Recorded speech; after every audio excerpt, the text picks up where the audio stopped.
We've built a really good community for those fractional CMOs. We provide them tools, templates. We provide them ongoing coaching. We have a regular speaker series where we have people that educate them on either building their own business or building themselves as a marketer. And that's working really well. So I'd say the couple of things are, if you're an independent marketing consultant and you're interested, go to our website, apply to be part of our community. If you have all of those criteria, I'd be happy to talk to you.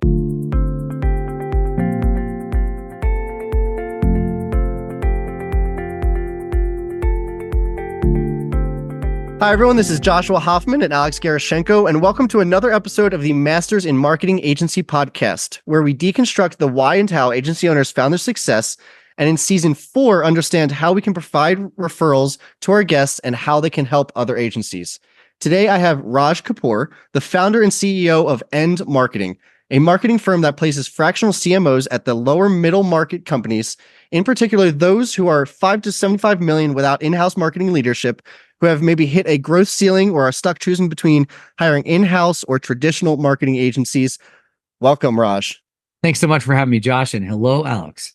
Of course. And for those who are watching the video, all three of us are at least have some kind of Philly connection, whether born and raised or living there now. So started by Alex in our little pre-call. We all have our Phillies hats on. So this is one of my favorite episodes already.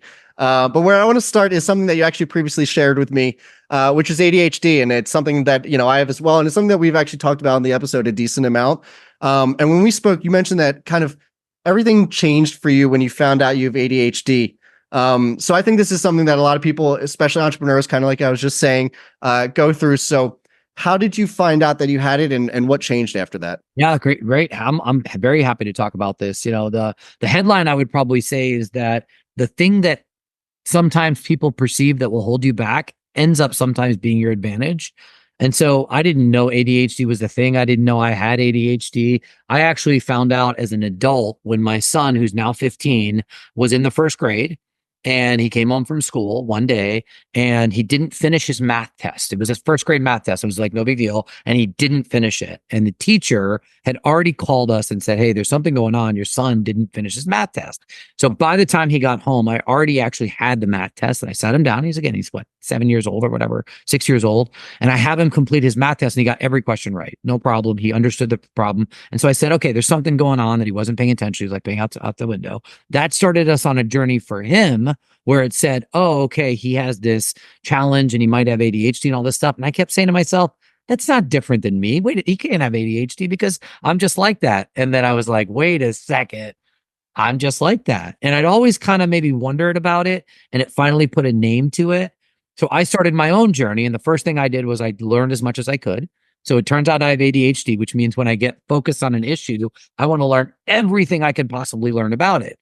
And the funniest moment that your listeners, I've never really talked about this, but the funniest moment that your listeners and viewers might like is that I was driving in my car while we're having this conversation, and my wife found one of those online quizzes where you can take like, do you have ADHD? And it was a real one. It wasn't like one of those baloney ones. It was like a real one from like a WebMD type of a real place.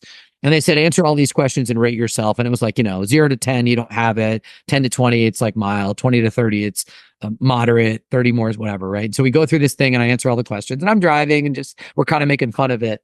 And so my wife is like, oh my God, guess your score. And I'm like, I don't know, 25, whatever the number was. She's like, yeah, you got a 73 or whatever it was. And I was like, oh, well, this is interesting. So I finally went through the process. I got diagnosed, went to the doctor, all these things happened. And I was like, oh, okay, fine. And so I started, I got on a very small dose of Adderall. It's worked really well. I don't actually take it very much anymore because I don't have a severe case, so I can sort of self-medicate and things like that. But the bigger learning that I got from the process is that, whatever sort of makes me interested and exciting, I get super into.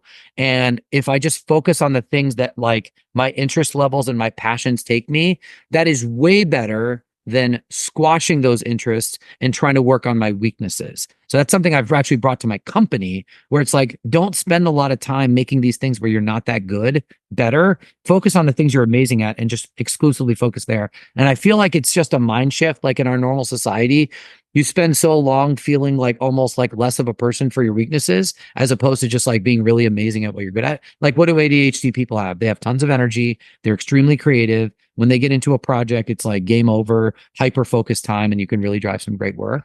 So overall, it's been such a huge benefit for me in my career. In the meantime, I left corporate America, started a business, and have been doing really well in that. And I think it's in no small part to my diagnosis of ADHD, of realizing that I actually don't belong in a big company and I don't belong with all of the rules and restrictions and things like that. The worst part of it was I was horrible in an office environment. Why? Because I could get so easily distracted. I'd be much happier talking to my friends and my coworkers and, doing all this other stuff. When I started working from home, which has been about more than 10 years, I ended up driving a tremendous amount of focus just because there weren't those distractions. I could focus on what I needed to do. I could get it done. I turn out to be 3 times more productive than most people just because I didn't have to face the distractions of an office and those types of things. So that's a little bit about my ADHD journey. What does that sign say behind you? I'm just kidding. That was an ADHD journey. Yeah, there you go. Is that a squirrel? Is that a squirrel on your calendar?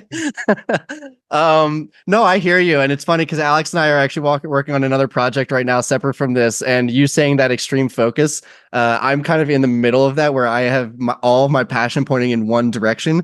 And I think I wrote 20 pages on this concept in like a week. And it's like the most detailed thing I've ever written. So I hear you there. I do want to say, and the other thing I want to say is, you were kind of saying this in the beginning, and we've talked about this on the episode or in the podcast, but it's a superpower if you use it properly. And I think that's kind of what you were saying as well. The last thing I want to just quickly talk about on this topic is, did you have a nickname or something that now is related to this? Really funny. So well before I got diagnosed, this was in my 20s. And we used to have interns from university, and they would rotate in every 6 months. And so we each give them projects. So I'd go in there with a lot of energy and I'd work on the project with them and everything like that. And they gave me the nickname well before I was diagnosed of Hurricane Raj. They used to call me the Hurricane because I would come in, bring a bunch of ideas and sort of swirl things up, and then I would leave because I've got other things to do as well. So they gave me that nickname and I totally forgot about it until after I was diagnosed. And I'm like, that's Hurricane. So I actually changed a couple of my social media handles to Hurricane Raj, and I tried to, I took it as a negative then, but I actually take it as a positive now.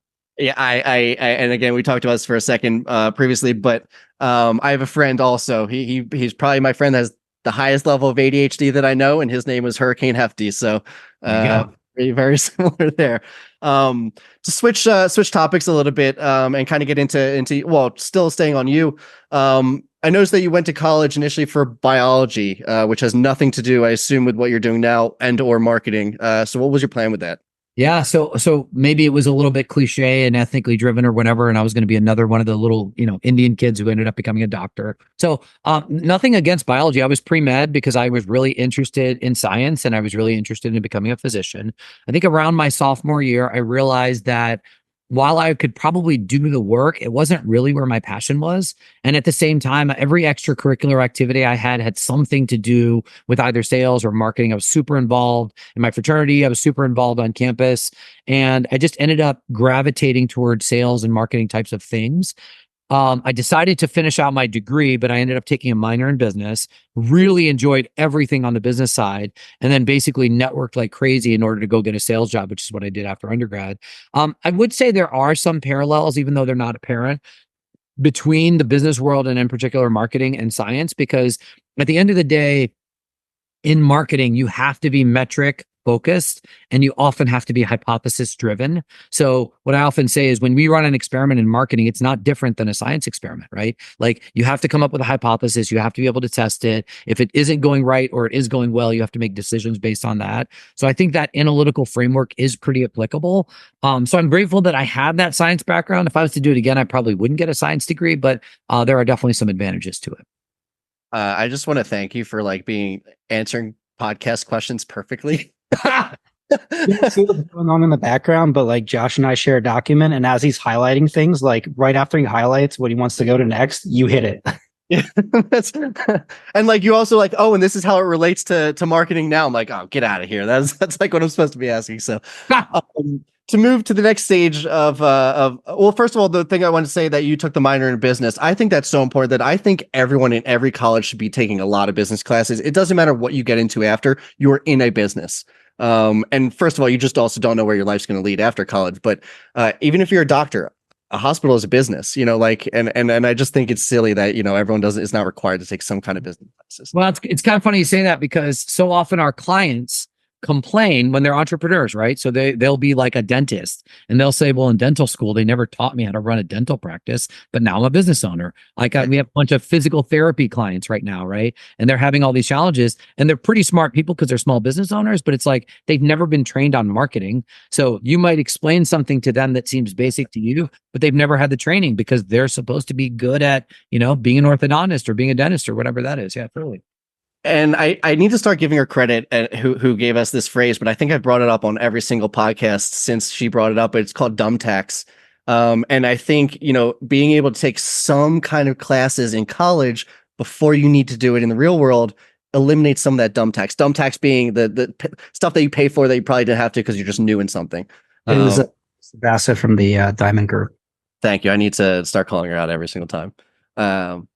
And then just one more question kind of on the school stuff. You ended up getting your MBA. And again, this is something that we've talked about because I think, it's almost been 50-50 on the people that are like, yes, go get your MBA, and no, like, yes, maybe it was valuable for me, but I wouldn't recommend it. So was it worth it for you? And would you recommend others getting an MBA? Yeah, I think that's two different answers. So like in my stage of my career, I got my MBA 18 years ago, right? So 2006, so I started business school exactly 20 years ago. It was super important for me because I knew where I was in my career and I knew where I wanted to get, and I couldn't get an MBA without it. So, what did it provide me? First of all, I didn't have an undergraduate degree in business, so I needed to learn business. Number two, it gave me an awesome network. Right. It was a great group of people that I still use all the time. I still talk to even 20 years later, expanded my network dramatically. And it was just a very useful set of circumstances to go through it. An MBA degree is not just taking a bunch of classes. It's actually an experience that you go through on all the different facets of a business with a particular area. So I got a dual degree. I got a degree in marketing and a degree in finance. Now I run a marketing company and I look at the finance stuff all the time, right? Because it's so important when you're a small business owner to understand how finances work. Back to your dumb tax comment, right? Like, hopefully I don't get the dumb tax because I can read a balance sheet. I can read a statement. I'm not the greatest finance person in the world, but it at least it gives me a knowledge. And had I not gotten my MBA, I don't think I could be doing what I'm doing now. Now, that said, if I was 20 years younger and I was in the same spot in my career, I'm not exactly sure if I need an MBA to go to do what I want to go eventually do, right? And the way I think about it is, if you know what you want to go do and you need an MBA to do it, then you should. If you know what you want to do and you don't need an MBA, don't. If you don't know what you want to do yet, the answer is not go get an MBA.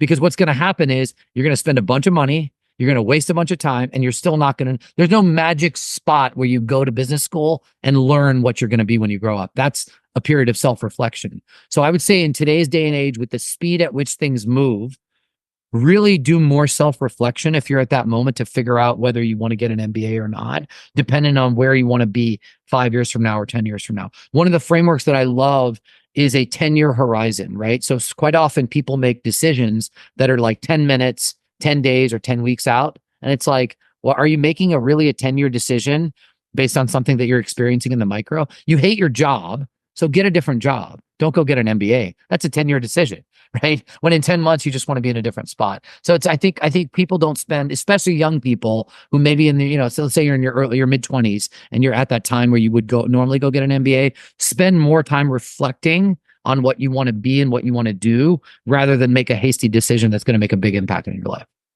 Dude, you are a mind reader. I literally was about to ask, how can you learn? How can you get there faster? What should you be doing? So you're making my job very easy. Thank you. I also want to share that I think the number one value that we've gotten from a lot of people that talk about, their MBA experience. I think the word that comes up almost every time for the value side is the network. Yeah. I worked with my first two companies both had a Penn founder, and the network that they had, even in undergrad, the network that they had at Penn was just so much greater than any college that I've ever seen. And that's when I learned the true value of network in college, especially in MBA. So wanted to share that quickly. Moving forward in your kind of life cycle, prior to starting an agency, you were a CMO, and I know, we'll get into your services and everything in a second, but what made you want to go from that job to, starting a marketing agency? Yeah. So how do I say it? So I was, maybe because of the ADHD, maybe because I was supposed to be an entrepreneur. I don't know why it was, but like I was at big companies for a very long time. And I finally had a realization that the best ideas and the smartest people and the hardest working people don't always win. And that was a very rude awakening for me. Because in a normal society, you normally think, hey, if you're smart, you work hard, you do everything you're supposed to be doing, you're going to move up the corporate ladder. That's how I always imagined it to be. And when it was like a right hook to the face when I learned that it's actually bureaucracy, politics, who you know, all of these other things that are happening behind the scenes. And I hated it. It was awful. I dealt with some really awfully terrible people in my corporate career. And it really made me self-reflect and say, what do I want to be? Where do I want to go with my career? I got really lucky because in one of my corporate jobs, they went through a restructuring, and that gave me the opportunity to take a layoff if I was able to go find a job. So they basically paid me when I was already unhappy to go find an external job. And I actually found a job as a strategy consultant. So I worked for a very small strategy consulting company that competed with like the McKinseys, Bain, BCGs, and the like. And so all of the people that I worked with were former strategy consultants from those big names. And so I got trained really well, and I learned a whole new industry. I loved being a consultant. It was really fun. It was really exciting. Maybe again, it ties back to the ADHD, where you get to work on all of these really interesting projects. You're not on each project for very long. You jump from one thing to the other. I got to see the world. I was traveling internationally probably 2 weeks every month for 4 years. It was awesome. Like there was so much to learn from that perspective. I also learned that in the strategy consulting world, I didn't really get into the execution. And in the marketing world, it's all about digital marketing these days. And what I was learning was that all of the smaller companies that these large companies that were my clients they were getting out competed by smaller companies because they could do digital marketing better and they could do it faster. So I went to my consulting company. I said, well, we should get more digital. We should get more execution focused because that's where the world and that's where the industry is going.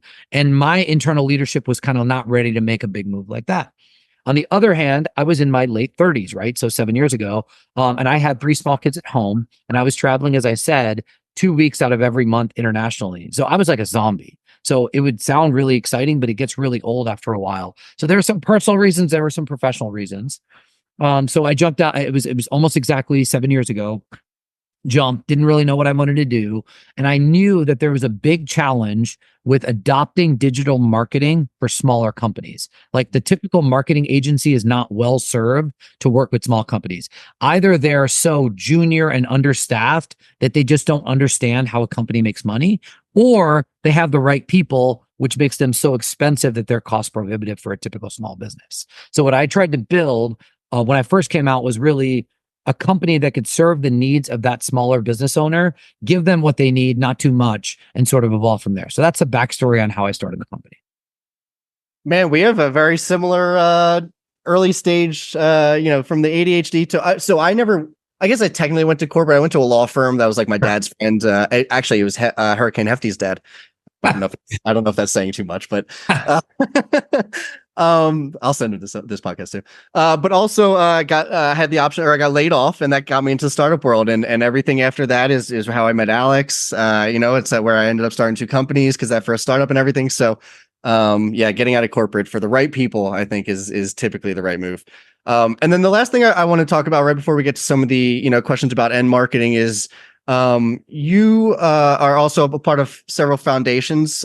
So prior to getting to some of the business questions, I saw you're involved with several agencies. So I guess I just want to kind of give you an opportunity to talk about at least one of those. Yeah, sure. So about a year or a year and a half ago, I met through my professional network the original founder of a nonprofit called Simon's Heart. They're based here locally in the Philadelphia area. And this guy, his name is Darren, his infant son passed away from something like SIDS.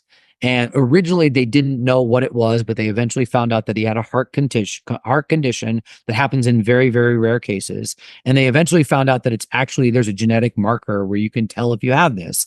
And it actually presents itself a lot in athletes. So if you're going through an extreme athletic situation, like you're running or something like that, and you happen to have this condition, your incidence of heart rate skyrockets. So a lot of people know about the Buffalo Bills player, Damar Hamlin. He had that condition.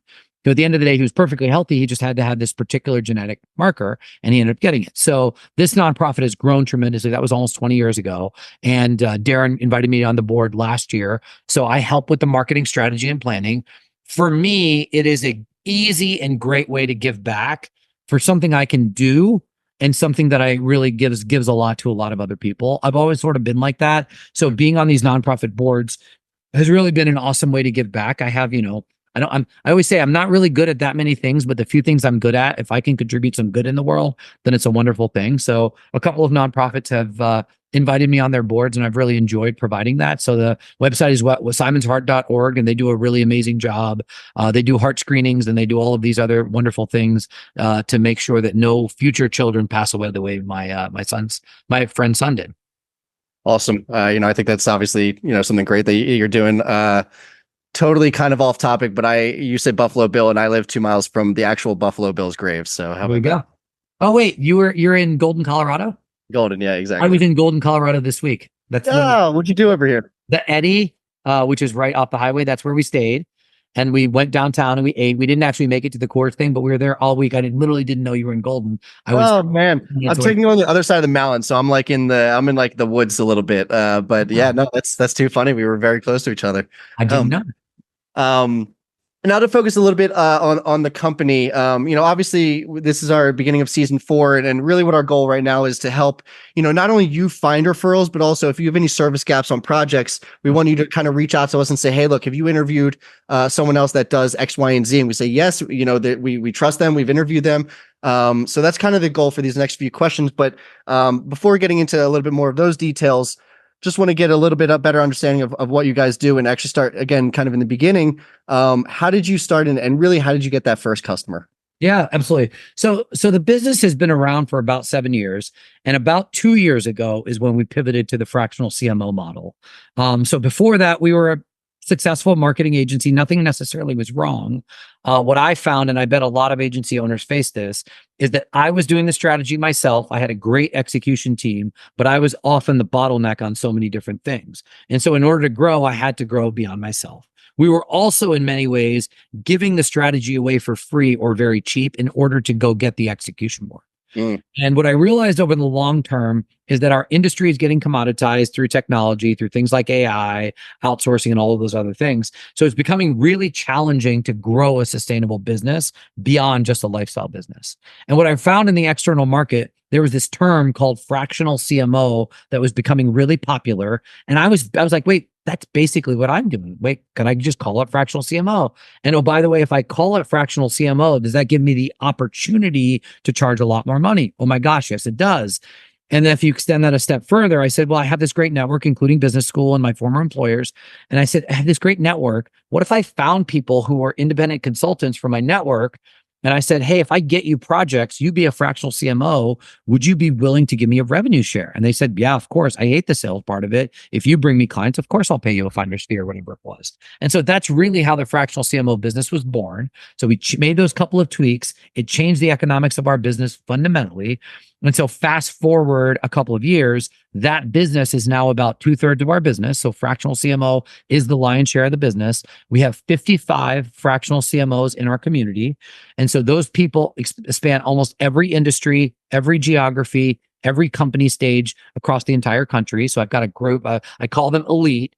Everybody in our community has at least 15 years experience. They have in-house marketing leadership experience at real companies, and they've all been consultants, agency owners, or advisors to growing companies. So it's a really well-vetted group of people. And what we basically do is we go out in the world, we meet companies who have hit a growth ceiling. They've either gotten rid of their marketing person, they never had a marketing person, they've never really invested in marketing, and they're looking to get to that next level. And one of our fractionals can usually come in, help them set a really solid marketing foundation, and then be their ongoing marketing leader But as the name insinuates, it's on a fraction of their time and a fraction of the budget basis. So you get a full-time fractional CMO, but you only get them part-time and you only pay for what you get for it. So it ends up being a really good model for those companies. And I'm deeply philosophically, I believe that it has to be win-win-win or no deal. So at the end of the day, if the customer or the company isn't growing, well, then nothing's going to work. If the fractional themselves is not successful, that's not going to work.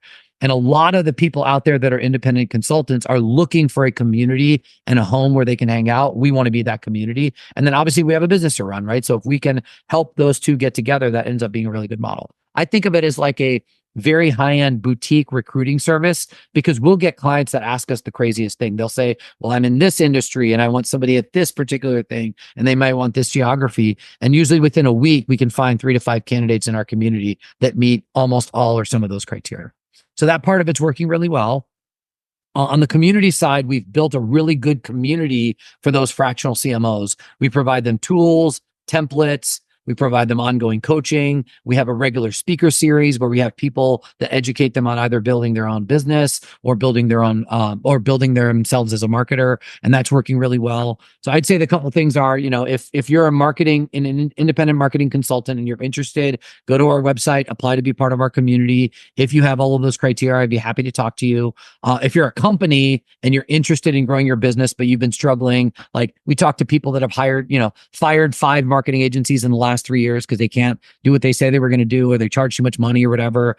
Or if you're somebody that's just never really invested in marketing, but looking to get to that next level, we'd love to talk to you. It's amazing. You might have caught us both smile at the same time. It's because Josh had the next question highlighted and you answered it. And I'm just like, all right, we're getting along great. That's good, dudes. After your CMOs address the strategic concern and give them a plan, how is the implementation usually handled? Yeah, that's exactly where partners like yourself, Alex, come into play. And that's why we appreciate our partnership with you guys so much. So the number one thing I built into the model is once you become the fractional CMO of a company, you have to figure out what is the best solution for that company. So you're not by any means required to use my company. You have to find the best solution. So what we're doing right now, and this is open for any marketing agency or anybody that provides a core suite of services, if you have that capability, we would love to talk to you and learn more about what you do that's unique, because we're pulling together a pool of resources for each of these fractional CMOs that when they're on an assignment and they need help, we know that there are reliable partners to go. So for example, Alex, you're already there. Like if one of our fractionals has a website issue or a particular technical issue, you're on speed dial. We're building that whole function out right now. And so if it's not core to our services, we're extremely excited to talk to you. But even if it is, I don't see that as competition at all, because again, that fractional needs to be able to find reliable resources, and that's not always my company. So I'm really okay with that. Yeah, and in us building this community of different marketing agency owners, hopefully that can be a resource as well, because a lot of those companies are marketing execution. Yeah, it's awesome. It's awesome. I would love to talk to them. And if they're listening to this podcast, I'm happy to reach out to them or work through you, Alex. Either way is great with me. Sounds good. And exactly to that point, now let's focus on a little bit more. Let's dive into that a little bit more specifically. And I guess I want to understand, how can you work with other agencies, or what services can you partner with other agencies? So in other words, what do agencies tend to reach out to you for? Yeah, that's great. So on the so most of the time it's strategy, right? So most of the time an agency will reach out to us because they'll say, hey, we're great at the strategy. We can't do the execution that this particular company needs. I think they need a fractional CMO. And the arrangements that we have there, I call it a boomerang. So if you're a marketing agency, you already have the relationship and you're able to bring us in to potentially place a fractional CMO, you get the first right of refusal on the execution work. Absolutely, right? So we have those successful arrangements already, and I'm happy to build more of them, because quite often that marketing agency tries to do the strategic work, but they either can't find the budget or they don't have the people and the bandwidth to actually get it done. We have the people and the bandwidth. So it's really the starting point of it. Secondarily, our core services tend to be related to SEO, content, digital ads. Those are our typical core services that we provide to a lot of people. There's so many other services outside of that we regularly need. So it's web development. It is things like highly technical software, a whole other suite of social media. Like there's so many other things that we don't do that I just want to build a really good community around that. So using Alex and the resources that you started to put together sounds like a really good advantage. Damn you, Raj, you answered my next question. All right, we'll ask it anyway. What services do you tend to partner with the most? So, what services are closely aligned to yours that you might not have internal staff for? Yeah, sure. So I'll answer that one again. So you cut it however you want. So I'd say the things we most commonly partner externally for are things like website, software development. The more technological it is, the less likely we are to get involved. It's also things like social media, Amazon. If it's a consumer company, if it's Amazon related, we generally stay away from that just because that tends to be highly specialized. It feels like all the different tentacles of digital marketing have gotten so specific that it's hard to be a generalist agency. And I don't have the desire to build out a team that can do every single thing. So like video, we don't do very much video and all those types of things. Those are just some examples. About like affiliate marketing or influencers, things like that. We don't do any of those things. Yeah, absolutely. We don't do any of those. We've interviewed a bunch of people that do. That's great. Yeah, would be great to get to know them. Perfect. And then just kind of want to understand where you guys get most of your business. Is it through referrals, word of mouth, ads, networking? Like how do you guys get, and if you're able to break that down as far as you want, that's totally fine, but answer how you want. That's great. It's great. So I would say there's 3 primary sources we used for getting our leads. And I also put in a plug, we're hiring right now as well. So I'm very open to talking to somebody in case you or anybody listening knows. So the currently how we get our business is 3 sources. So number 1, we do our own outreach, right? So we do either phone calls or emails to try to get appointments for us to go fulfill. That's number 1. Number 2, we are networking like crazy. So making sure that we are friends and partners with the right referral partners, whether those are other fractional firms, other marketing agencies, other people that hang out with company CEOs, right? Of the, as we said, 5 to 75 million. So those are organizations like EOS, Vistage, EO, YPO, those types of organizations tend to be really good referral partners and introductions for us. So that's our second objective. And then number 3, we're a marketing company. So we do our own marketing, right? So we try to be all over SEO, content, email, social, and all of those types of things.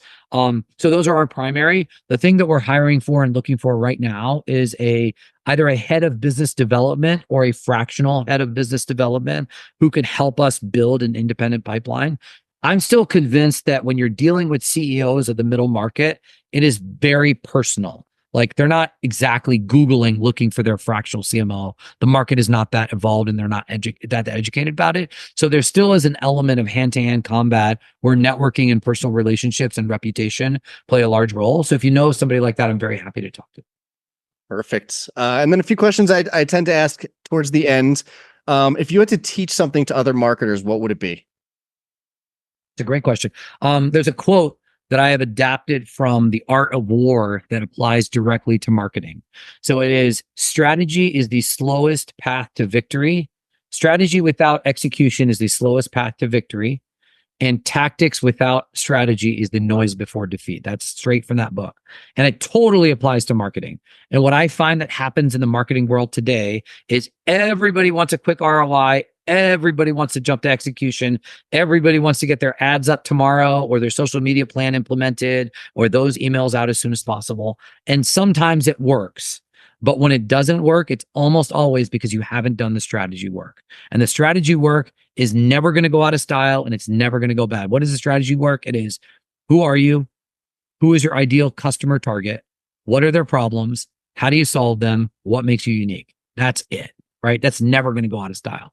And so if you think like, in a couple of weeks, I'm just going to turn on some Google ads and magically hit the right spot for that decision maker to make that decision, I would tell every marketer to go back to the fundamentals more than they think is comfortable. And that's almost always the right answer. Now, customers aren't always willing to pay for it and be patient for it. That's true. That's always true. But I would always, that's the biggest advice I would give to other marketing agency owners. And I think I only have 3 books within arm's reach of me. And of course, that was one of them. And then the last got brought up on the last podcast was the other one. So serendipity, the serendipity continues. It's crazy. If you were to listen to this show, what topics would you like us to cover? So I think the biggest topic on everybody's mind is AI, especially in the marketing world. And we're trying to be AI forward. And what I find is there's a lot of theory out there about what is going to happen or what could happen. I am super into the practical use of it right now. Like, what are people actually doing on the ground floor? So, actually, part of our community, we have an AI expert that comes in as a speaker on a once-a-month basis, and they bring real life case studies, real life examples of what real people are doing to either number one, drive efficiency through AI, because that's the easiest, or number two, take the insights or the activity to another level in terms of impact. So that's where I'm really focused. We just had our team meeting earlier this week, and what we tried to map out was, what does the marketing department of the future look like? So like 10 years from now, what does the marketing department of the future look like? Well, we're not really worried about optimizing SEO blogs. That's our business today. What we're really thinking about 10 years from now is people are searching for information in a different way. How can we be there? How can that sort of stuff happen? And you can't have that conversation without it being an AI conversation in our industry, right? There's this famous quote from Sam Altman that a lot of agency owners would have heard. It's the 95% quote, right? He said 10 years from now, 95% of marketing agency work is going to be done with AI. Now, whether it's 10 years from now or whether it's 95% is not material, but he's directionally correct. And I have heard entirely too many marketing agency owners not find the thing in AI that works for them and sort of dismiss it or find it too disruptive to their business model. And the analogy that I would offer them is that in the mid 90s, there's a billboard advertiser or a magazine advertiser that's arguing about the fonts in his magazine or the fonts that are being used on the billboard. And there's this other group of people that say, guys, the fonts don't matter. Nobody's going to be using billboards and magazines anymore 10 years from now. They're like, that's not going to be true. Well, it's true. It happened. It happened with the internet. It happened with mobile phones. And I think AI is that next frontier. So if I was going to think about that, that's what I would encourage for agency owners. And I'd love to hear from guests that talk about AI. Perfect. And then just to double click on that for a second, do you have a tool, obviously ChatGPT being the biggest brand, but, and you can totally answer if that's your answer, but do you have specific tools that you think are better than others? Yeah. So in my own usage, I have created a lot of custom GPTs, right? So I've created we create them for clients. So we get the voice, the base information correct. We create them for ourselves and we use those prolifically. I wouldn't say, I haven't used them every single day, but I use them most days, especially to drive efficiencies or to drive an extra level of thinking. That's the most common one. But I actually put on my phone 3 or 4 different AI tools, and I try to rotate between them so that I could start on a practical level understanding how some of the different ones go. Now, as far as software and embedding them, we're a HubSpot partner. And so HubSpot has baked in an AI into their tool so it can look through your pipeline and help you answer intuitive questions without knowing exactly where to go. So I'd say we're still at the experimental phase of some of those, but I don't have like a magic software outside of ChatGPT that we use prolifically. Perfect. And I like how you explained how you use ChatGPT. It's not just, typing in questions. It's a lot of times it's actually building a profile. So then every question that you ask after that is not just ChatGPT, but it's ChatGPT plus these other things that I want to make sure that it's pointing towards. So yeah, I'm really surprised at how easy it is to create and how few people have actually created it. That's amazing. Yeah, no, I agree. This whole other project that I'm working with Alex, I think 80% of that was, pumped into ChatGPT. And actually all I'm doing now, it's a 20-page thing on a new podcast, like a concept kind of thing. And all I do now is I copy and paste the entire 20 pages. I plop it in there. And then I ask a question at the top. So I say, what's a better marketing plan for this? It's stuff like that. So I literally I keep that little thing at the bottom, the whole copy and paste, and I just keep asking different questions at the top of it. Yeah, absolutely. Absolutely. So I like that. Of course, you answered my next question, which is, are you guys hiring any positions right now? So I'll move to the last question, which is any books, podcasts, or newsletter recommendations? Oh man, I am a prolific reader. What am I reading lately that I would highly recommend? So one book I read recently is from Patrick Lencioni. He's the same guy who did The 5 Dysfunction of a Team. And he recently wrote a book called The Ideal Team Player. And it is basically talking about culture before anything else. And that's something AI is never going to take over, right? So as you're building your team, building an intentional culture, avoiding superstars or avoiding just hiring good enough and really focusing on the people thing, that's something that really hit me hard. I just finished a book called The Comfort Crisis. I don't have the author's name, but I bet you can find it. As the name insinuates, it basically says that We as a society are becoming too complacent and too comfortable, and really the next level of success or happiness are beyond your comfort zone. So he has a bunch of tools and tips in there. He basically spent a couple months out in the Alaskan woods, living out there to specifically get uncomfortable. And he talked about his experience. And then as he sort of got back into society, how you can continually take yourself out of your comfort zone. It was an awesome book, and I highly recommend it to people. That's totally up my alley. I actually was debating if I was going to do the whole Alaska middle of nowhere thing as well. I chose the middle of nowhere in Colorado, even though it's cool. Denver. Real quick, because this is something that got brought up before I get to my little outro. You mentioned avoiding superstars, and that's something that has been talked about a few times as well. And I think that's very, very important. Talking about dumb tax too. Why is it important to avoid superstars? Because it sounds counterintuitive. Yeah, it totally sounds counterintuitive. So I would say avoiding superstars that are ego driven or self-centered. And then maybe that's the same thing, right? So it is really difficult for a small business owner to know who to hire and who not to hire. But if you have the benefit of hindsight and you look back at the people that didn't work out, it's usually those people that weren't a cultural fit that you brought on because they did this amazing thing, whatever the thing is. They had this experience or this amazing ability, whether that's technical, personal, or whatever. And it almost never works out, right? Because it usually, if you go back to that Patrick Lencioni book, it's called Humble, Hungry, and Smart. That's the core values that they talk about.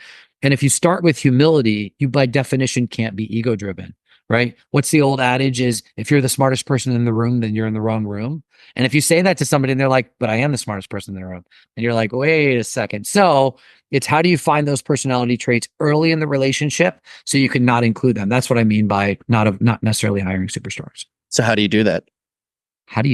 So I would say, interview really well. So beyond platitudes and beyond the easy questions, interview really well and hire slow. And then when it's not working out, get rid of them fast. Mm-hmm.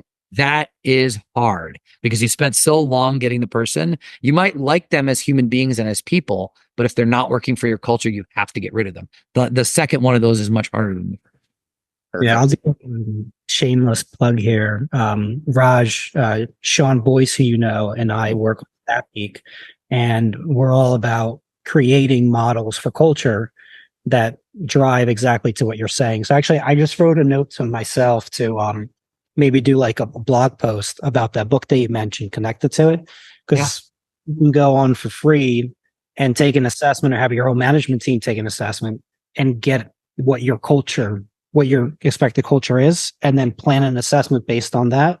Once someone takes it, actually has the interview questions to find out, do they match up to what you're looking for? Great. Yeah, I think it's a great idea. We might have a follow-up based on that. Alex, I'm so glad you mentioned it. And then as we come up to the end of the episode, I just want to give you an opportunity to mention how people can find you and anything else you'd like to end with. Yeah, so I'm pretty easy to find on LinkedIn. So again, just search my name on LinkedIn, and I spend most of my time there. You're also welcome to go to our website. It is and-marketing.com. So that's and-marketing.com or LinkedIn, and I'm pretty easy to find on either of those. Awesome. Thank you so much for coming on the show. And for those of you who have learned something new from this episode, please consider giving us a like or a follow so we can continue getting the highest quality of guests. And as always, thank you for listening. Raj, man, you're a dream guest. Thank you. Thanks so much, Josh and Alex. Appreciate your time. Way too easy. Thank you. Thanks for listening to the Masters in Marketing Agency podcast. I hope you got a ton of value out of this episode. And before we go, I just want to thank our sponsors, DevNoodle. DevNoodle provides marketing agencies with the ability to offer their clients unlimited website design, build, and management services with fixed monthly plans. If website design, development, and maintenance is holding your agency back from growing, please reach out to us at devnoodle.com, where we make websites easy for you and easy for your clients. devnoodle.com.